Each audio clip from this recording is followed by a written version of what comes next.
Hello and welcome to the channel. For about £100 you can get one of these billeted stainless steel Storm Motorwerks gear knob replacements.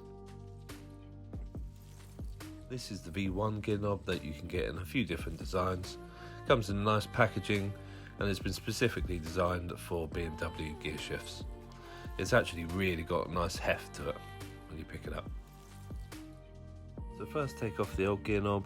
You can use two hands as some of them are quite tight. The new one fits on really nicely, but it doesn't have that little groove, so you're going to have to tighten up two grub screws that are at the base. There's a nice Allen key provided. You only have to do them hand tight to keep it nicely secured. And that's it, it's that simple.